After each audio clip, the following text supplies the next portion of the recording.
New Hope TV, your encounter with God. நாமத்துக்கு மகிமை உண்டாவதாக. Glory be to God.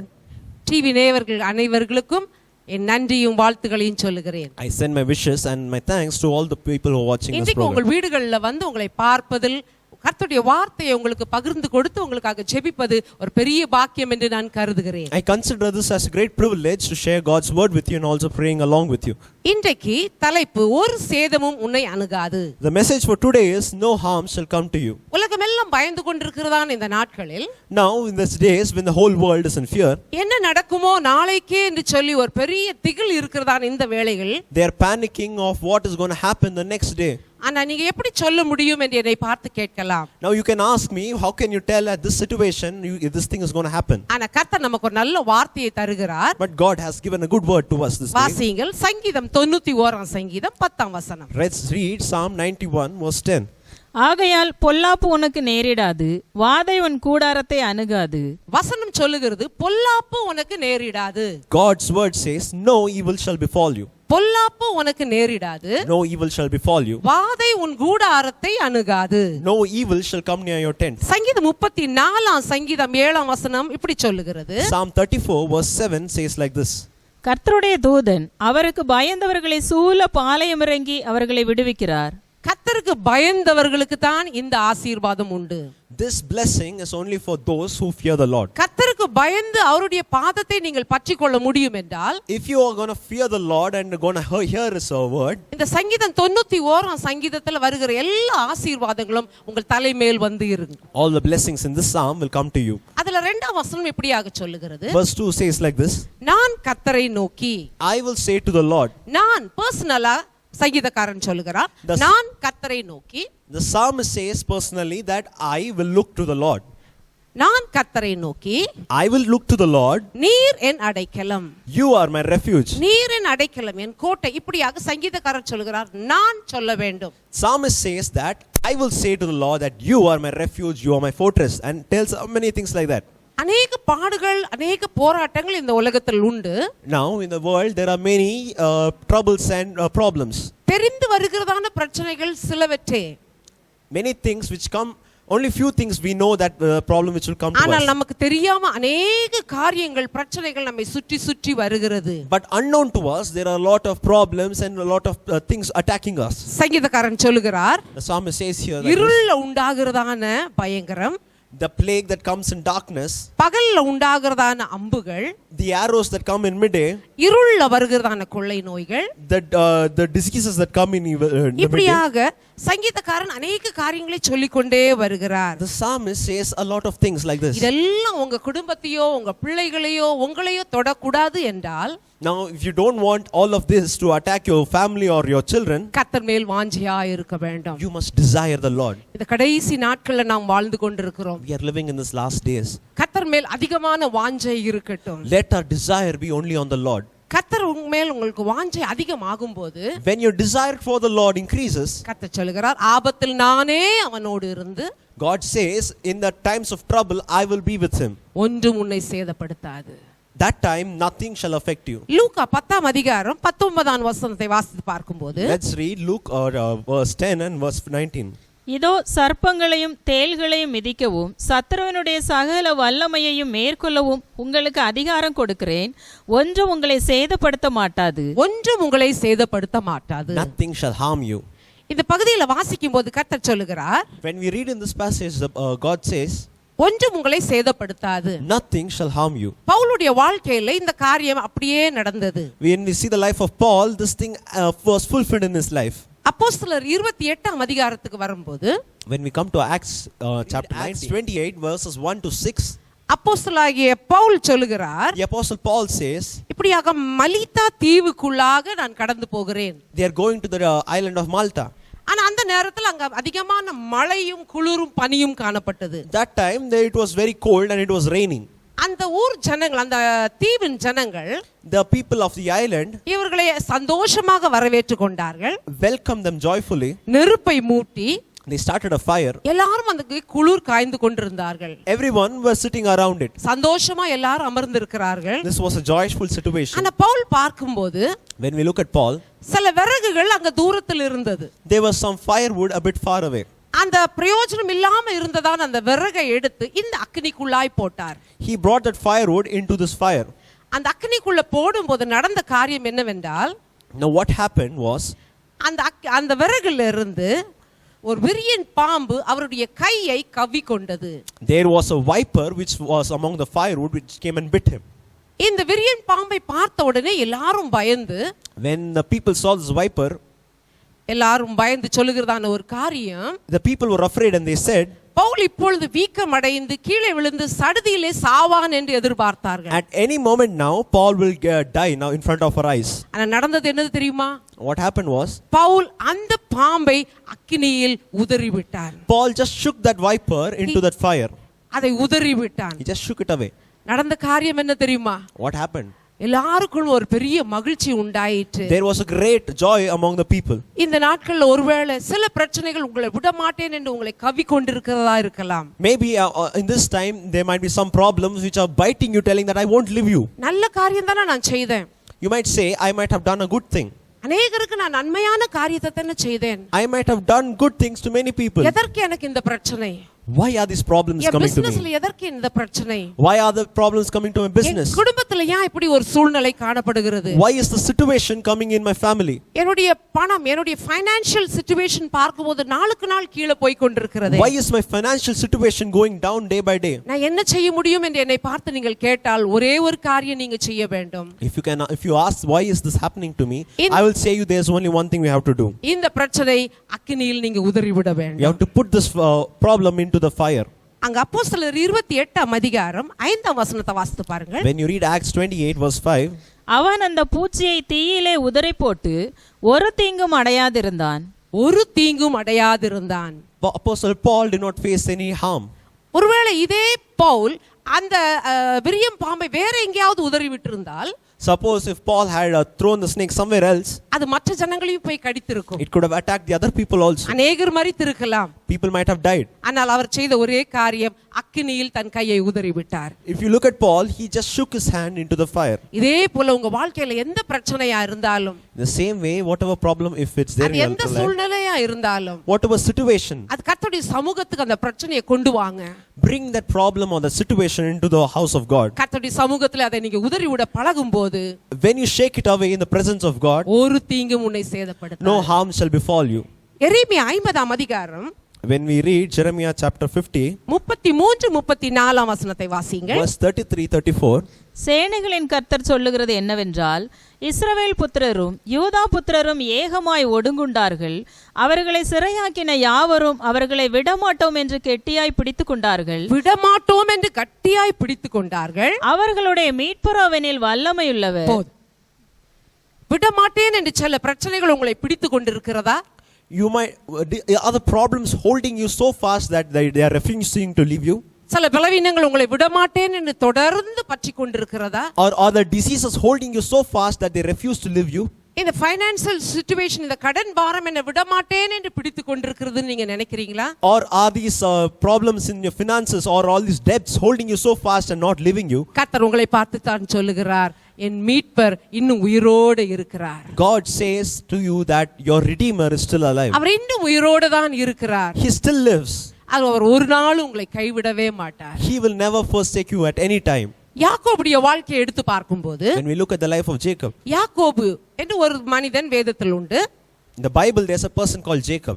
இந்த யாக்கோபுடைய வாழ்க்கையை நாம் கொஞ்சம் பார்க்கும்போது, When we look at his life, அவர் அநேக பாடுகளை கடந்து வந்ததான ஒரு மனிதன். this person was a man who went through a lot of problems in his life. எத்தனை பிரச்சனைகள் வந்தாலும் கர்த்தருடைய பாதத்தை உறுதியாய் பற்றிக் கொள்ளக்கூடியதான ஒரு மனிதன். But he was a person who used to hold the feet of God firmly in whenever problems come. ஜெபத்துல உறுதியா இருந்ததான மனிதன். He was steadfast in prayer. ஆனா இவருடைய வாழ்க்கையில ஒரு சம்பவம் நடக்கிறது. But there was an incident which happened in his life. அவருடைய குடும்ப வாழ்க்கையை பார்க்கும்போது, When we look at his family life, குடும்ப வாழ்க்கை சந்தோஷமாய் நடந்து கொண்டுதான் இருக்கிறது. his family life was a one which was very happy. ஆனா அவருடைய தொழில், அவருடைய பிசினஸை பார்க்கும்போது, But when we looked at his business or his work, அவருடைய தொழில்ல ஒரு பெரிய கடினம் காணப்படுகிறது. there was a great difficulty in that. அவர் சொல்லுகிறார், நான் 20 வருஷம் கஷ்டப்பட்டு உழைத்தேன் என்று. He says, for 20 years I worked hard. வாசித்து பாருங்கள், ஆதியாகமம் 31ஆம் அதிகாரம் 40ஆம் வசனத்தை வாசிக்கும்போது, If we read Genesis chapter 31 verse 40, பகலிலே வெயிலிலும் இரவிலே குளிரும் என்னை பட்சித்தது. நித்திரை என் கண்களுக்கு தூரமாயிருந்தது. இவ்விதமாய் பாடுபட்டேன். இவ்விதமாய் பாடுபட்டேன் என்று சொல்லுகிறார். He says, I have been enduring hardship like this. அவருடைய தொழில்ல பயங்கரமான நெருக்கமும் பாடுகளும் தான் இருந்தது. In the work which he does, there was a lot of problems and a lot of hardships. 20 வருஷம் கடினமாய் உழைத்தார். For 20 years he worked hard. குளிரிலும் வெயிலிலும் பனியிலுமாய் காணப்பட்டார். In the cold, in the mist and in the rain he worked hard. ஆனால் அவருடைய சம்பளத்தை 10 முறை மாற்றி வைத்தார்களாம். But they changed his salary for 10 times. ஆதியாகமம் 31ஆம் அதிகாரம் 7ஆம் வசனத்தை வாசித்து பாருங்கள். Genesis 31 chapter 7. என்னை வஞ்சித்து என் சம்பளத்தை 10 முறை மாற்றினான். 10 முறை மாற்றினான். ஆனாலும் அவன் எனக்கு தீங்கு செய்ய தேவன் அவனுக்கு இடம் கொடுக்கவில்லை. தேவன் இடம் கொடுக்கவில்லை. God did not allow him இந்த to fool நாட்களில் me. உங்களை பார்த்து ஒரு வார்த்தை நான் சொல்லுகிறேன். I want to tell you one word this time. உங்களுக்கு விரோதமாய் எத்தனை பேர் எழும்பி வந்தாலும் சரி, No matter how many people come against you, எத்தனை வருஷமாய் வந்தாலும் சரி, or they might be coming against you for many years, உங்களுக்கு விரோதமாய் எழும்ப கர்த்தர் அனுமதிக்க மாட்டார். God will not allow them to rise against you. யாக்கோபு தன்னுடைய எக்ஸ்பீரியன்ஸை தான் சொல்லுகிறார். Jacob is sharing his experience here. ஒரு தீங்கும் என்னை அணுக கர்த்தர் விடவில்லை. God did not allow any evil to come upon me. அவருடைய மாமனாராகிய லாபான் அநேக காரியங்களை அநேக தீங்குகளை பிளான் பண்ணது உண்மைதான். Laban, his father-in-law, had planned a lot of evil against Jacob. எப்படியாவது யாக்கோபை அடிமைத்தனத்துல தொடர்ந்து வைக்க வேண்டும் என்று தான் பார்த்தார். He had plans of keeping Jacob as a slave for many years. அவருக்கு கொடுக்க வேண்டிய ஆசீர்வாதங்களை கொடுக்க கூடாது என்று மேக்ஸிமம் ட்ரை பண்ணார். He tried to his maximum to prevent all the blessings from coming to Jacob. பாருங்கள், ஆதியாகமம் 31ஆம் அதிகாரம் 29ஆம் வசனத்தை வாசித்து பாருங்கள். If you read Genesis chapter 31 verse 29, உங்களுக்கு பொல்லாப்பு செய்ய எனக்கு வல்லமை உண்டு. ஆகிலும் உங்கள் தகப்பனுடைய தேவன் நீ யாக்கோபோட நன்மையே அன்றி தீமை ஒன்றும் பேசாதபடிக்கு எச்சரிக்கையாயிரு என்று நேற்று ராத்திரி என்னோடு சொன்னார். என்னை கேட்டுக்கொண்டிருக்கிறதான் அருமையான சகோதரனே சகோதரியே. Dear brother and sister who's listening to this program, என் வாழ்க்கையில் அநேக பிரச்சனைகள் தான் இருக்கு. You might say, I have a lot of problem in my life. என்னுடைய தொழிலில் அநேக பாடுகள் தான் இருக்கு. I have a lot of problems in my work. என்னுடைய ஆபீஸ்ல எத்தனை ப்ராப்ளம்ஸ் நான் ஃபேஸ் பண்ண வேண்டியது தெரியுமா? Do you know how many problems that I have to face in my என்னுடைய office? ப்ரமோஷனுக்கு விரோதமாய் தடை காணப்படுகிறது. There are people against my promotion. என் இன்கிரிமென்ட்க்கு விரோதமாய் ஜனங்கள் There are காணப்படுகிறார்கள். people against increment for me. என் ஆபீஸ்ல எனக்கு சமாதானமே இல்லை. You might say, I don't have peace in my office. ஒருவேளை என்னுடைய வேலையை நான் இழக்க போறேனோ எனக்கு ஒரு டவுட் இருக்கிறது. Or you might be doubting whether that you will lose your work. கவலைப்படாத, ஒன்று உன்னை சேதப்படுத்தாது. Do not worry, nothing will harm you. காரணம் யாக்கோபு நமக்கு ஒரு ஆலோசனை சொல்லுகிறார். Because Jacob says like this, என்னை எத்தனையோ பிரச்சனைகள் என் மாமனார் கொண்டு வந்தாலும், though my father-in-law brought a lot of problems against me, ஒரு தீமையை என்னை அனுமதிக்க கர்த்தர் விடவில்லை. God did not allow any problems to affect me. இந்த நாளிலுமாய் ஒருவேளை நீங்க நினைக்கலாம், வாழ்க்கையில வருகிறதான பிரச்சனைக்கு நான் என்ன செய்ய முடியும்? You might be thinking, what can I do to the problem which is coming to my life? ஒன்று போனால் ஒன்று வருகிறது. It is coming one after the other. ஒரு பலவீனம் போனா அடுத்த பலவீனம் வருது. If one disease goes, it's coming again.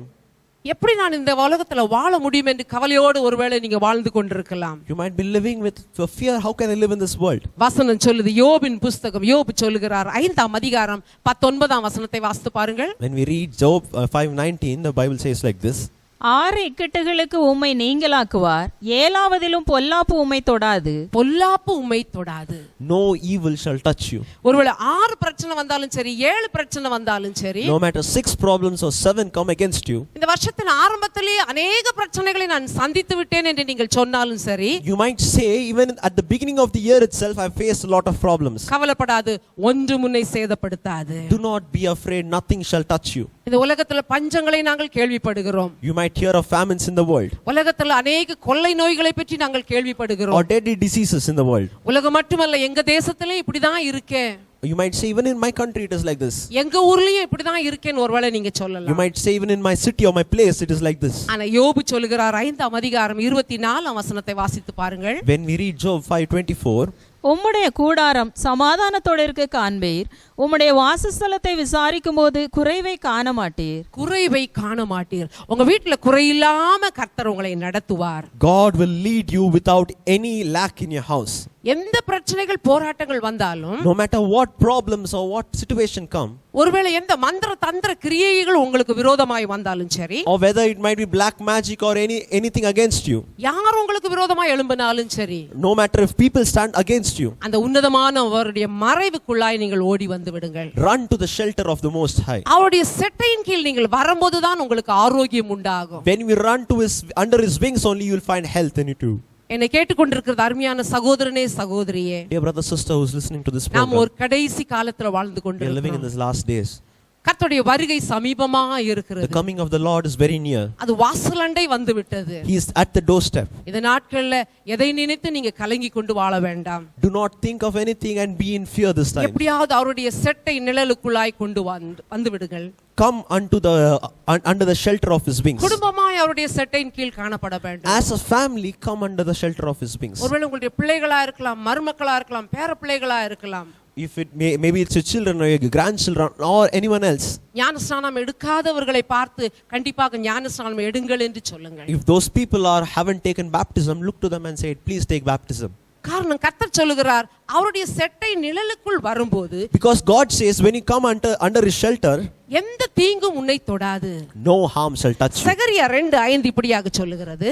Zechariah chapter 2 verse 5 says like this. நான் அதற்கு சுற்றிலும் அக்கினி மதிலாயிருந்து அதை நடுவில் மகிமையாக இருப்பேன் என்று கர்த்தர் சொல்லுகிறார் என்று கர்த்தர் சொல்லுகிறார். கர்த்தர் சொல்லுகிறதான வார்த்தை என்னவென்றால், This is what the Lord says.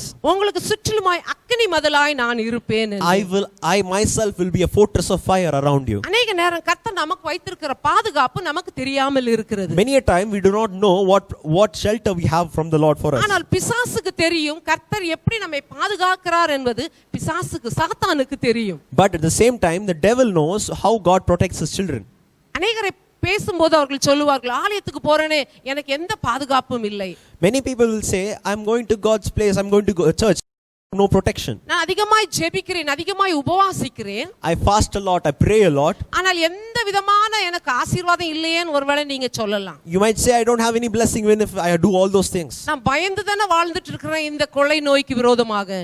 Am I not living in fear in this disease? You might ஆனா say that. யோபு என்ன சொல்லுகிறார் தெரியுமா? But what does Job say? யோபின் புஸ்தகம் 1ஆம் அதிகாரத்தை நீங்க வாசித்து பார்க்கும்போது, When we read in Job chapter 1, யோபின் புஸ்தகம் 1ஆம் அதிகாரம் 10ஆம் வசனம் இப்படியாக சொல்லுகிறது. Job chapter 1 verse 10 says like this. நீர் அவனையும் சாத்தான் இந்த வார்த்தையை சொல்லுகிறான். Satan says his words.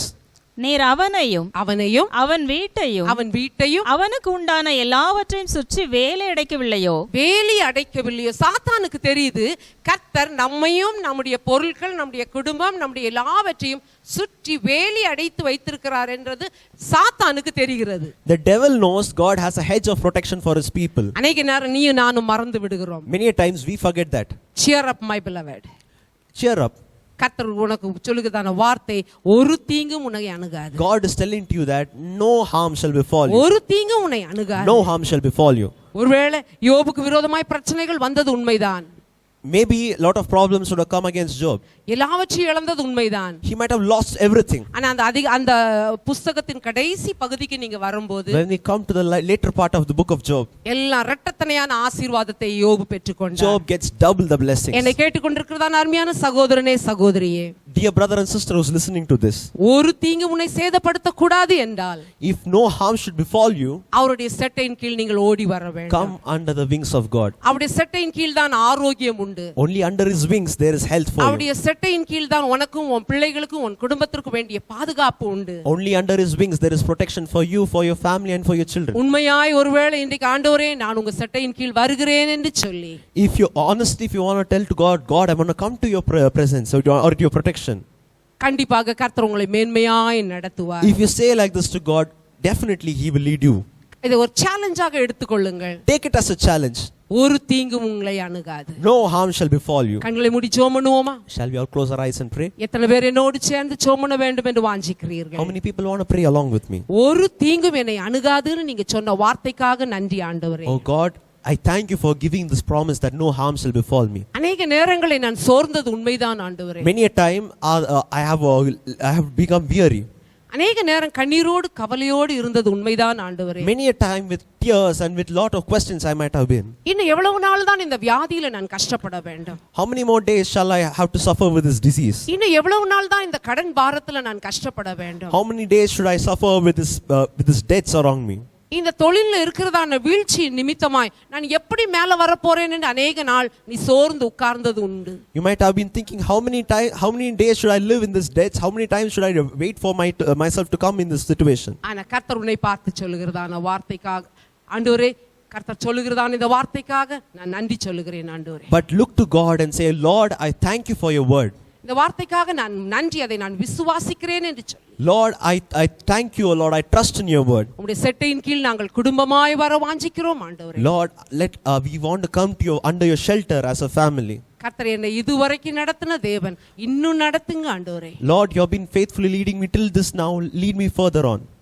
கண்டிப்பாக ஆண்டவரே, உங்க வார்த்தையை நான் உறுதியாய் பற்றிக்கொண்டு அதை நான் விசுவாசிக்கிறேன். Lord, I want to hold on to your word and I want to put my faith in your word. அப்படியே என்னை நடத்துங்க. Lord, lead me on. இயேசுவின் நாமத்தில் பிதாவே. In Jesus' name I pray. Amen. Amen. ஆமென். கர்த்தர் உங்களை ஆசீர்வதிப்பார். May God bless you.